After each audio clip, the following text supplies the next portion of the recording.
मुझसे पूछा जा रहा है कि 500 साल पहले तुम्हारी मस्जिद थी नहीं थी। ख्वाजा अजमेरी की दरगाह कह रहे नहीं है। हमारे बुजुर्गों को दाढ़ी से नोचा जा रहा है। आज एक इमाम को सिर्फ इसलिए गिरफ्तार कर लिया गया संभल के अंदर कि सिर्फ उन्होंने अजान लाउड स्पीकर से दे दी। संभल में जो हुआ वो सबके साथ। प्यारे अजीज दोस्तों साथियों, उम्मीद करता हूँ आप खैरियत से होंगे। आपने वीडियो अगर प्ले कर ही दिया है तो पूरी वीडियो देख करके जाइएगा। 2 से 3 मिनट की वीडियो है और आप मेरे चैनल को सब्सक्राइब करें या ना करें, लेकिन वीडियो को जरूर आप शेयर कर दीजिए। हाल ही दिनों का ये वीडियो है, जो कुछ भी पार्लियामेंट में हुआ है। बैरिस्टर असदुद्दीन ओवैसी साहब को कौन नहीं जानता, और इकरा हसन, जियाउर रहमान, ऐसे जो हमारे रहनुमा हैं, इनको कौन नहीं जानता है। आइए वीडियो को बिना देर किए सुनते हैं और क्या हुआ।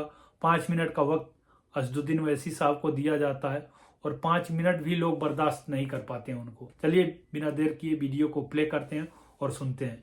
आखिर में एक बार फिर से कहूंगा, वीडियो को आप शेयर जरूर कर देना। 25 में प्रोफेस कहा गया, आर्टिकल 25 टॉक्स प्रोफेस। सर आज मेरी बेटियों को गवर्नमेंट के एजुकेशन इदारों में हिजाब पहनने से रोका जा रहा है, तो ये आर्टिकल 25 का प्रोफेस कहां तक कामयाब हुआ, ये अक्लमंद लोगों पर छोड़ता हूं। प्रैक्टिस सर आर्टिकल 25 में अमल करना। कई रियासतों ने ऐसा कानून बना दिया कि आप ये नहीं खा सकते, आप वो नहीं खा सकते। कैटल स्लॉटर एक्ट का एक्ट बना दिया। आप बताइए कि हरियाणा, राजस्थान में पुलिस के इख्तियारात गौरक्षक को दे दिए और उन इख्तियारात का बेजा इस्तेमाल मॉब लिंचिंग में हुआ। किसका हुआ?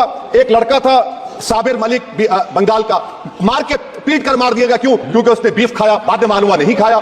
जुनैद और नसीर को गाटमीका के थे, उनको जिंदा जला दिया गया। सर फिर प्रोपगेट, आप ये आर्टिकल 25 का 3rd सेक्शन प्रोपगेट। आज आप देख रहे हैं कि मुझसे पूछा जा रहा है कि 500 साल पहले तुम्हारी मस्जिद थी नहीं थी। ख्वाजा अजमेरी की दरगाह कह रहे नहीं है। अरे सर अगर मैं इस पार्लियामेंट में खोद दूं, इसमें गड़ा कर दूं, तो खाने जहां का हिस्सा मिलेगा तो मेरी हो जाएगी ये। आप बताइए। अब आप देखिए ये प्रोपगेट क्या हो रहा है। अच्छा, जो तब्दीली मजहब का कानून, तब्दीली मजहब, मैं तब्दील मजहब नहीं कर सकता, सरकार से पूछना पड़ेगा मुझे अपना मजहब बदलने के लिए। अगर अंबेडकर आज जिंदा होते तो बाबा साहब को भी कहते कि आप जाकर परमिशन लो, तब मजहब बदलना पड़ेगा आपको। ये हालात आज यहां पर पैदा हो चुकी है। सर आर्टिकल 26 देखिए, it gives religious denomination the right to establish and maintain institution for religion charitable.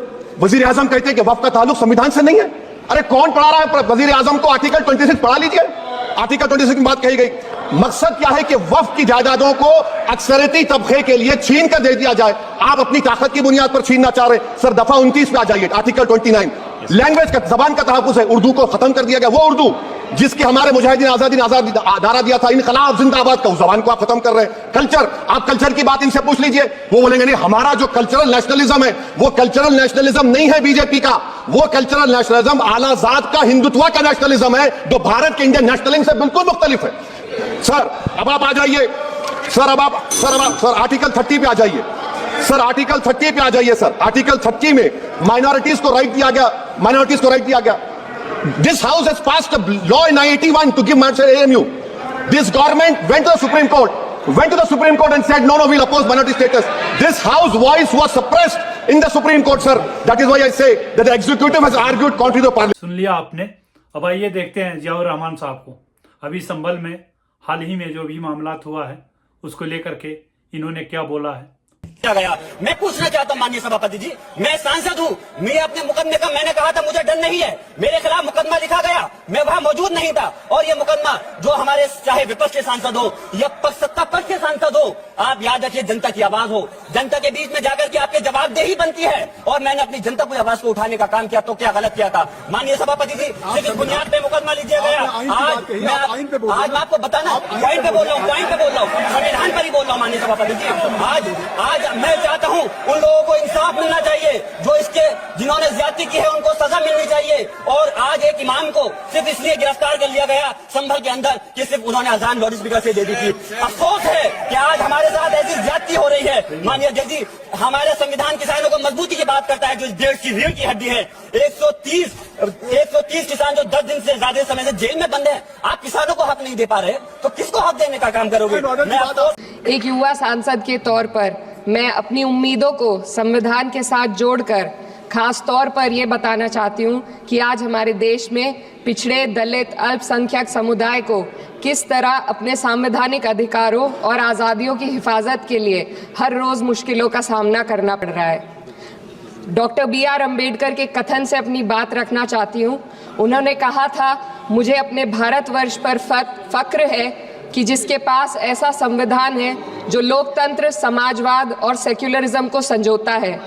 लेकिन आज ऐसा लगता है जैसे संविधान की किताब तो है, पर इसे चलाने वालों का ईमान गुम हो गया है।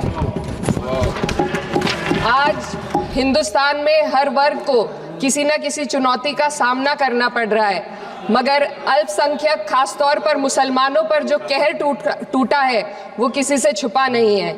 ये लोग सिर्फ अपने मजहबी पहचान की वजह से निशाने पर हैं।